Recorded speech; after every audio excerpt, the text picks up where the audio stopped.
Bonjour et bienvenue dans cette nouvelle vidéo de la JKS. Vidéo où on va essayer de retranscrire des mouvements de la vie quotidienne et de leur trouver une finalité judo. Aujourd'hui, je suis accompagné donc de Yannick. Salut, ça me fait plaisir de te voir. Salut. Tu peux te présenter pour ceux qui connaissent pas?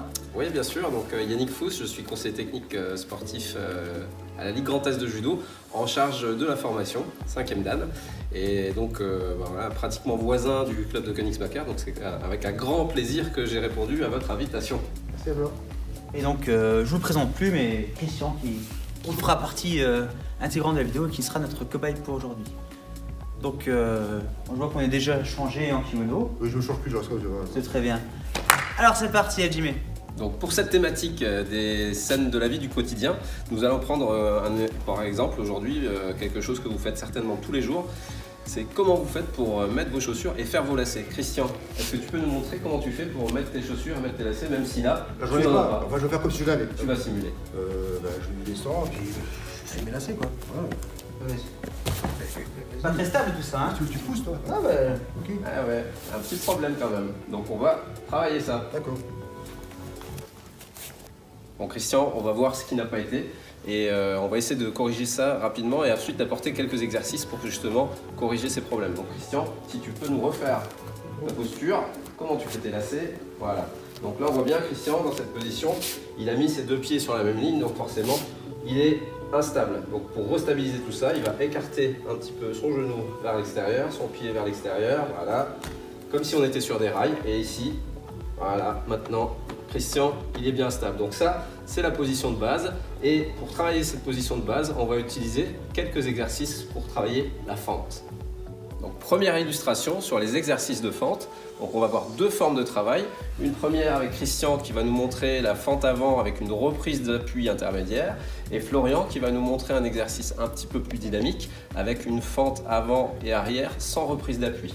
Donc vous allez à chaque fois avancer le pied, pensez à garder une bonne posture, c'est-à-dire les pieds, un pied sur chaque rail, et à chaque fois je descends et je viens faire une génuflexion sans poser le genou au sol.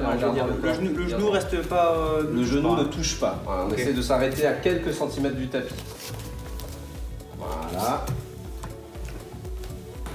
Donc Christian a le temps de reprendre à chaque fois l'équilibre et on peut alterner pied droit, pied gauche.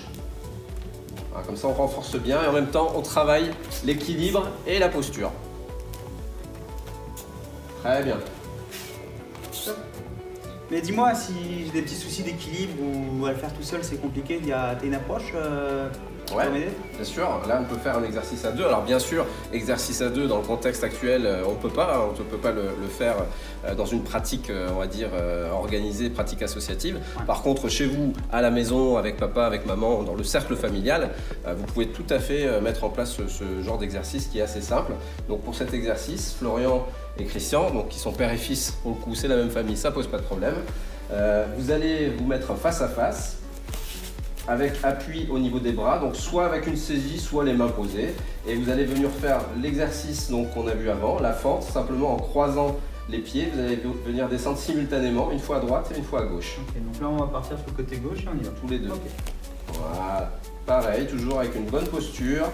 Et là, l'avantage, c'est qu'à deux, c'est plus facile pour s'équilibrer puisqu'il y a une coopération et donc on aide son partenaire. Et c'est un exercice qu'on retrouve notamment dans les cours de Taïso. Les exercices de fente qu'on vous a montrés jusqu'à présent, qui permettent effectivement de renforcer les membres inférieurs et de se retrouver dans une bonne situation lorsqu'on va nouer ses lacets le matin et de ne pas tomber. Ça peut servir également dans une technique de judo qui s'appelle Uki Otoshi.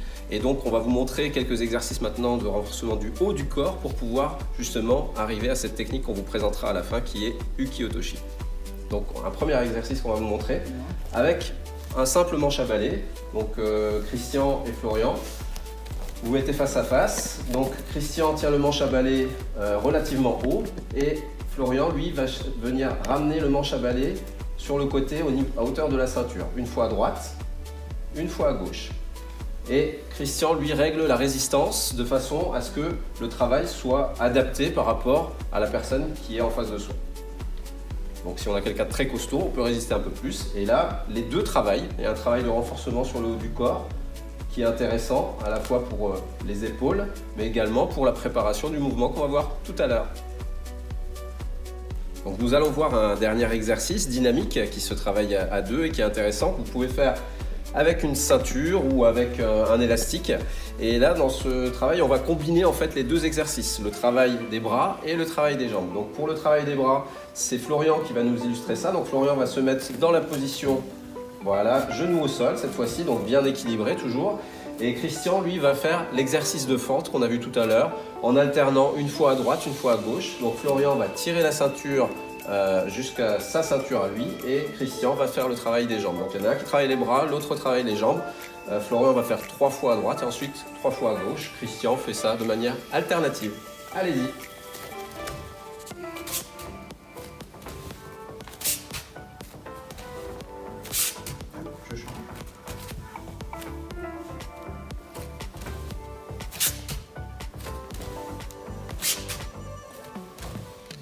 On va voir maintenant ce que ça donne dans une situation réelle de judo.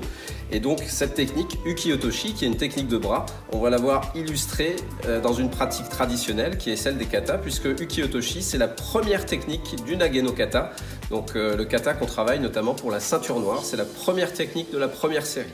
Donc Florian et Christian vont nous démontrer Uki-Otoshi sous la forme kata. À vous.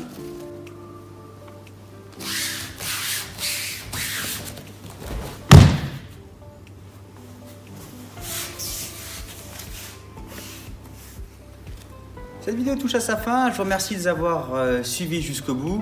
Donc comme vous avez pu le voir, d'un petit geste du quotidien, on a réussi à découler sur une technique de judo. Merci Yannick pour ta participation et puis tes bons conseils. Ça fut un plaisir pour moi. Et tu reviens quand tu veux. Hein. Eh ben, avec un grand plaisir, ça volontiers. Puis merci Christian encore pour m'avoir bien travaillé. Un petit mot? J'ai bien publicité, c'est génial. C'est vrai que cette fois-ci j'ai aussi un peu. J'ai mis la main à la pâte. C'est bien, c'est bien. Il met la main à la pâte. Oh, belle transition sur les résultats Lulu. Ne vous dites pas. Là, en description, le petit lien qui va bien. Producteur cette pâtisserie sympa à faire chez vous, à la maison, quand c'est pas fait le week-end. Après la course du dimanche matin, bien sûr. Dimanche matin, tous les dimanches. N'hésitez pas à venir nous rejoindre pour notre petite session en extérieur. Et en attendant, n'hésitez pas à liker, commenter, partager. Et portez-vous bien. Portez-vous bien.